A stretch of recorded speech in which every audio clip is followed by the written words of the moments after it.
What's up mga katil? Mainit-init pa na balita mga kaibigan. Sumagot na ang Malacanang regarding sa isyong Tantuco. At yan po ay pakinggan natin ang pahayag ng Yussi Castro ni Auntie Claire kung ano ang tugon o anong sagot nila sa isyo na yan. Ito po yung video mga kaibigan, pakinggan natin. News of the late Paulo Tantoco's death revealed cocaine overdose and remains an open investigation. Since he is part of the First Lady's operation, we know of the First Lady will comment on this. And from the Malacanang Court, the presidential sister released a statement. Senator Ivy is calling for a comprehensive report from the palace to discuss further speculation. Nakakalungkot. Bakit? Dahil yung mga pribadong tao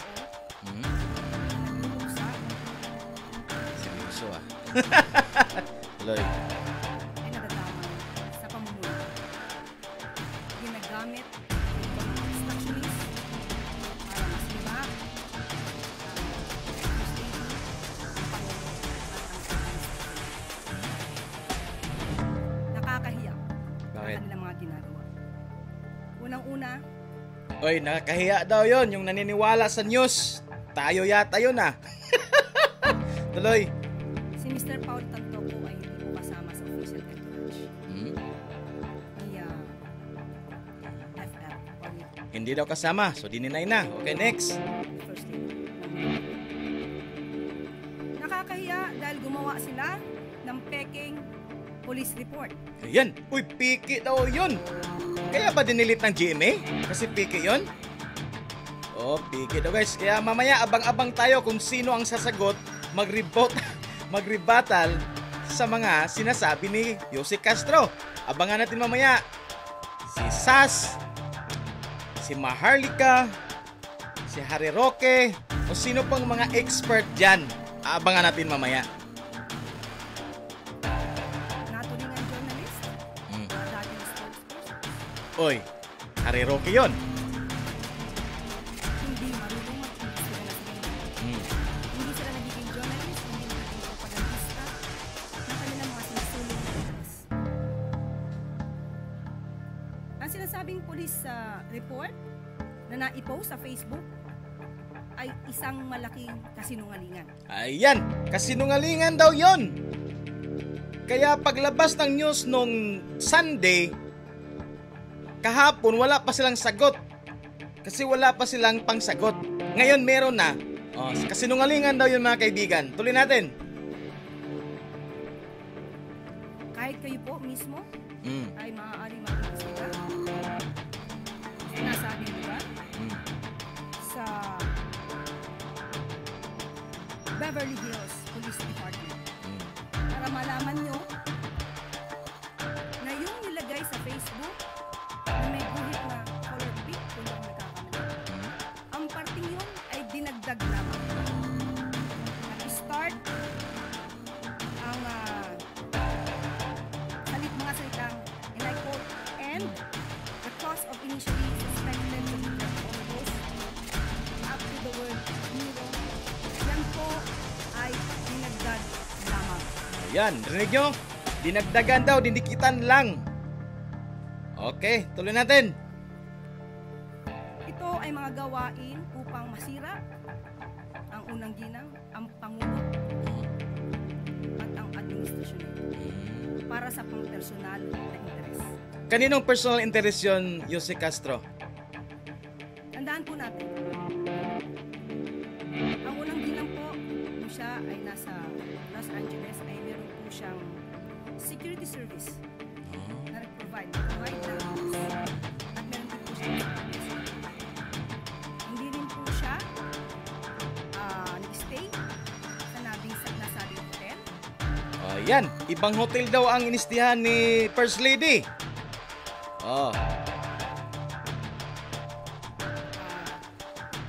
Minister Tantoco. Iba po ang kanya. At meron po siya mga activities March 8. Kung pwede po natin makita, ay makita sa monitor. bilis daw. March 8, nakikita niyo po sa screen na mayroong hanapin nyo sa larawan din, Secretary Cristina Frasco. March 8 yan ginanap, hapon hanggang gabi. Hapon hanggang gabi. Anong oras ba yun natsugi si si Tantoko? Paano masasabi ng mga obstructionist na to? Oy, obstructionist daw tayo mga DDS. Sabi ni Auntie Claire. Ng mga fake news peddlers na to. Fake news fiddler daw tayo. My God. Ang patungkol sa nakita nilang mga tao doon sa vicinity. Kaya po yan ay dinagdag lang. Yan may photo na guys may daw talaga doon daw, may event. Kaya imposibleng nandoon sa kwarto at may patisyon. Imposible daw yung mga allegation na yun na magkasama silang Tantoko kasi may celebration daw.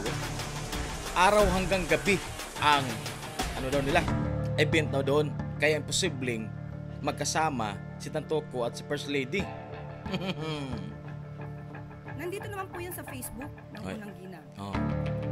Pero kahit ito po ay nasa Facebook at ito po ay nai-report naman, pilit nilang binabago ang kwento at kasi walang naniniwala. Ganun lang yan. Kayo lang ba marunong magbigay ng kwento na paniwalaan o hindi paniwalaan? Gusto nyo lagi kung anong pinipid nyo sa tao, paniwalaan kayo. Yun ang problema dyan. nakakalungkot dahil kapwa Pilipino ang kanilang niloloko sa kanilang personal. Okay? So muli, sa mga journalist na tatanggap, Lah! Journalist. Ano bang tinitira mo dyan? Yung sa GMA?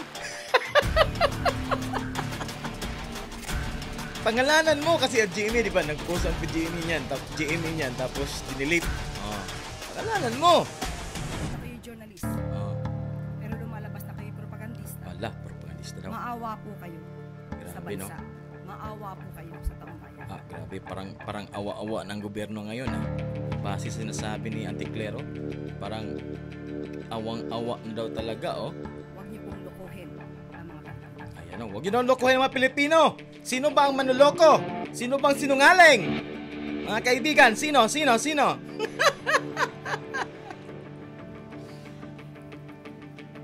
tanong. Okay. So next, tingko na ito, isang video na naman.